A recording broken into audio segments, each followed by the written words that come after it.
Mali pa. Opo. Oo, katulad niyang arrest warrant. Yung ICC mismo walang alam. Hindi nila makumpirma.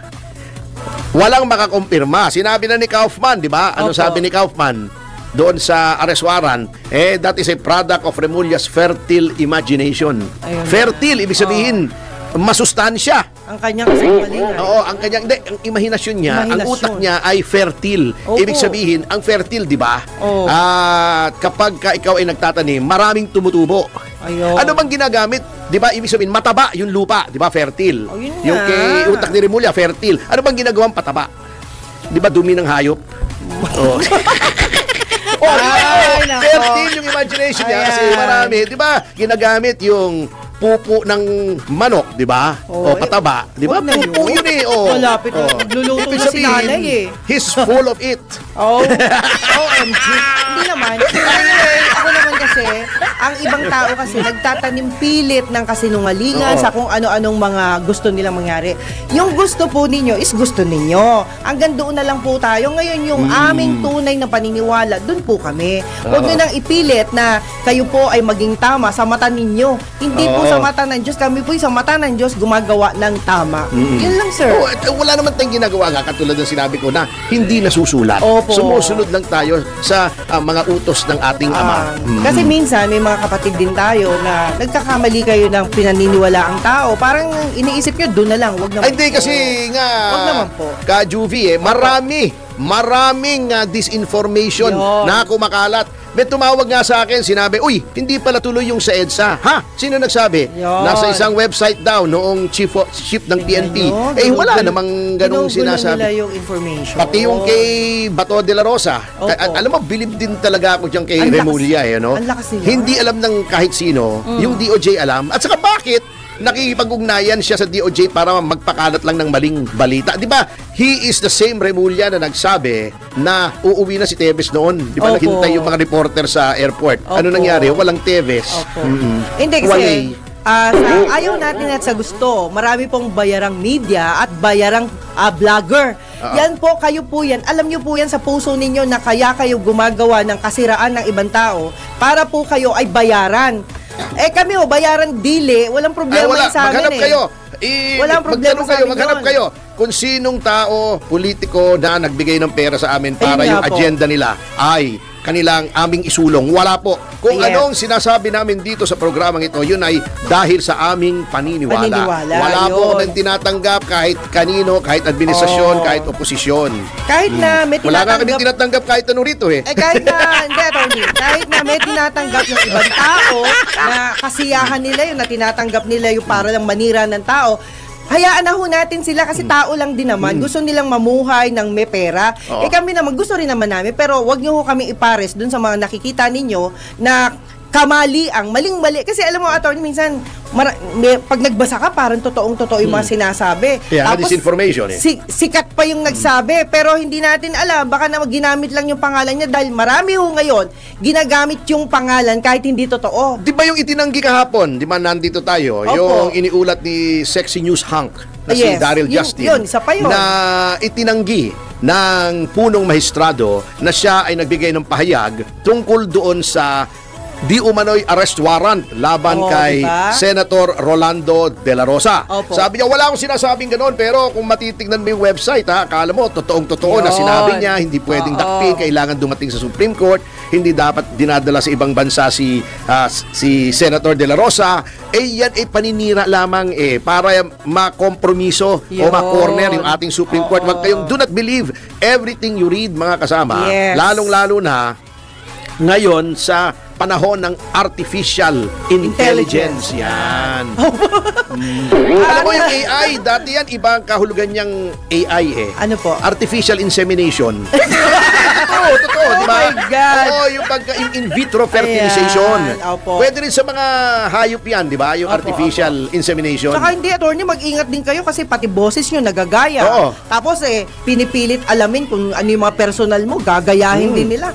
Alam nyo, nakakapagod at attorney, Oo. actually. Pero sana po, lakasan pa natin kalooban natin. Whether ano man ang relihiyon nyo, maniwala kayo sa sarili ninyo. Mas importante yan. Kasi Oo. pag hindi na kayo naniwala sa sarili nyo, may tatak na ho kayo. Ayun, no? Yun na yun. Mabigat, no? Mabigat Pero na alam yun. mo, ito lang ang sinisiguro ko sa iyo. Opo. Mayroon silang isang bagay sa akin na hindi nila magagaya. Yung aking sex appeal. Hindi nila magagaya yun. Kala ko, ano na naman eh. Kaya nga, ang nag-iisang Yun. Mr. Ayan. Sex appeal. Yan. Oh, totoo yan. Oh, Marami yeah. talaga sex appeal ang mga taong gaya mo. Pero attorney meron nga ako dating crush eh. Talaga, ang lakas ang sex appeal niya. Pero nung Baka kamag-anak ko yun. baka nga. Hindi. Tayo naman ho ay maging masaya na lang ho tayo. At saka una-una, nawala ho yung bagyo. Hindi sa kung ano pa man. Sa lakas po yan ang panalangin nating lahat. Ano man ho ang inyong paniniwala. But sana po, tulungan natin ang mga nangangailangan. Yan. Nangangailangan, hindi na po, wag na ho magsiraan kasi tapos na ho, ninakaw na ho ninyo. Yung ibang nanonood dyan, nanakaw na ho yata ninyo. Yan. Kasi hindi naman natin maano pa kung sino talaga yung totoong magnanakaw. Alam mo, nangyari yan eh. Oh. Sa bayan ng Israel noon, Opo, kaya opo. nagalit ang ama. Di ba? Mababasa natin yes, sa opo. Mikas 3, ang Opo. talata ay 3. Eto yung mga katiwalian ng mga pinuno sa Israel. Okay. Na yun ang nangyayari ngayon. Eto ang nasusulat At sinabi ko, makinig kayo lahat ng mga pinuno ng Israel. Katarungan ang dapat ninyong pairalin. Yes. Ngunit ayaw ninyo ng mabuti. At ang nais ninyo'y kasamaan. Parang pinapatamaan itong mga pinuno natin ngayon. Hindi naman po lahat yung Opo. ibang mga Ang tiwali iba. dyan. Okay. Binabalatan ninyo ng buhay ang aking bayan. At unti-unting hinihimay ang kanilang laman. Mabigat, Oh. Kinakain ninyo ang kanilang laman. Binabakbak ang kanilang balat. Binabali ang mga buto at tinatadtad na parang karneng iluluto. Ganyan ang ginagawa ng mga tiwali sa mga taong bayan. Katakot naman. Darating ang araw na kayo'y dadaing kay Yahweh. Ito ang pinapatukuyan nito, yung mga tiwali. Ngunit hindi niya kayo tutugunin.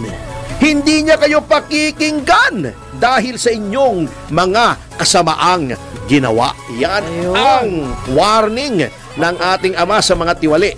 Darating ang araw, sila ay mapapahamak, hihingi sila ng tulong, hindi sila tutulungan ng Panginoong Diyos. Tama. Attorney, Yan ang mangyayari isingit sa kanila. natin to si Martin Katirso. Romualdez ka naman. Hindi po, sabi ni Katirso Peralta kasi, ito po yung paalala, hindi lang po sa akin, sa atin pong lahat, mga kapatid, mga kaibigan, no? Alam nyo, maganda ho na meron hong ganitong mga paalala sa tweet-tweet na. Oo. Make it a habit to talk more about blessings Oo. than burdens. Gratitude changes the posture of our heart. It shapes our perspective and opens to God's goodness all around us. Yan, Godspeed. Kaso mo, ang maraming nangyayari ngayon sa atin. Yes, burden opo. Totoo yung yan. pahirap na ginagawa nitong ating mga tiwali. Pero may kawakasan yan, attorney. May kawakasan. At huwag Oo tayong naman, susuko. dapat naman, oo. Ano man yung marinig nating hindi tama o hindi maganda, siguro talbog sa kanila. Kasi ang totoo, sila ho ang gumagawa ng kasamaan. Hindi naman ho tayo. Oo. Sige po. Pero ito ito magandang bungkahi rin ito mula kay dating Senate President at ngayon Senador Chis Escudero. Okay. Kasi sabi niya, di ba, ang daming mga donasyon pag kalamidad. Yes. Pati yung mga calamity fund, di ba? Nagmamadali yan, nire-release, di ba? Natataranta, Opo. magdadala ng pera. Sabi niya, meron siyang minumungkahi na Donation Transparency Act. Yun. Oo, ano itong Donation Transparency Act na minumungkahi ni Senator Chis Escudero? Ito ay anong tawag dito? Ang purpose nito, naglalayon, yun ang hinahanap ng word kanina, na magkaroon ng transparency at accountability sa lahat ng mga dinodonate sa gobyerno sa panahon ng kalamidad. Oo. Ano yung attorney? May resibo pa? Hindi, ito nga kasi siyempre hindi natin masabi.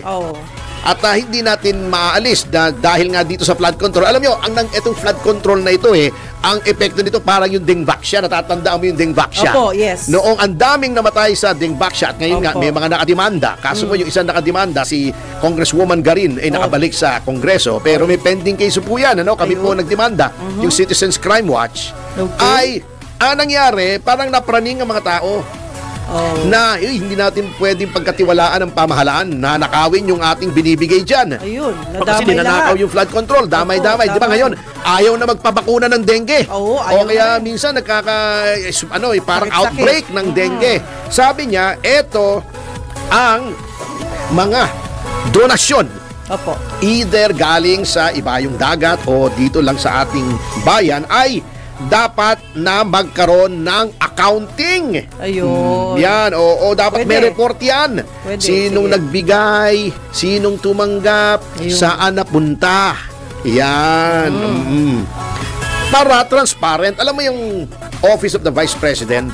Opo. Maganda yung sistema niya na may resibo kang natatanggap na official. Na ito yung natanggap nyo. At ayaw nila ng cash. Mahirap nga naman yung cash Tama. Gusto nila pagka calamity, yung mga pwedeng gamitin, tubig, delata, di ba, mga kumot, Opo. yan.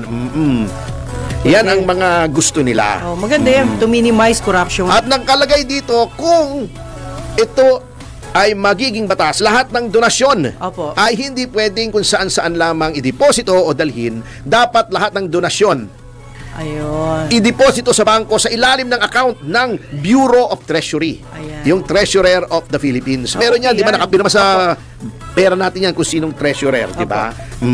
Iyan ang kasama dyan. At kung ang mga donasyon ay manggagaling sa ibayong dagat, iyan ay dapat na may clearance sa Office of the President. Gustong malaman kasi kung anong source ng funding sa abroad, di ba? Opo. In the same way na hindi pwedeng mag-donate yung mga foreigners sa mga kampanya, siguro may mga konsiderasyon to kung bakit ganito na kailangan na may clearance yung mga foreign donations. Yan. Alam mo, maraming magagandang mungkahi sa ating Kongreso, sa ating when I say when I say Congress naman, yan naman both kasi ang Congress of the Philippines is composed of two chambers, diba, kaya bicameral tayo. Yes, sir. The upper chamber or the chamber of the Senate and the House of Representatives. Ayun. Yan. Tama. So yun po ang nangyayari dito. At eto mamaya may ipaliliwanag tayo magandang mungkahi, Sige po.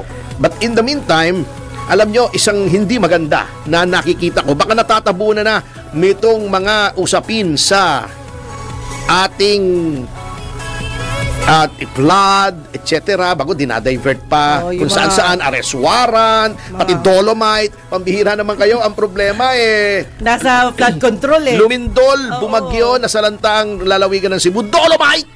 Ano ba naman klaseng mentalidad ito? Yan yung utak na naiwanan. Naiwanan sa kung saan. Kasi kung talagang nag-iisip po kayo, hindi ganyan yung mga salita nyo. Oo. Yung dolomite mas dihamak na nakabuti pa kaysa dun sa dati. Ayun na hindi naman! pa ho nagagawa. Hindi, baka gusto lang ibalik yung basura. Grabe sila na lang magbalik ng basura. Hindi, yung huwag na lang akong idamay. Pero attorney, utak nila is basura. Kasi kung malinis ang utak ninyo, hindi nyo titirahin yung dolomite Napaganda nga di ba? Yung basura ang utak nyo, sorry. Sabi nga ni Chris Aquino, sorry na lang, no?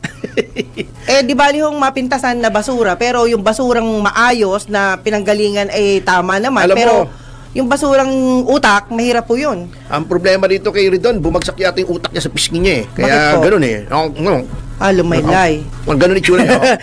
Hindi, attorney Well, pasensya na kayo.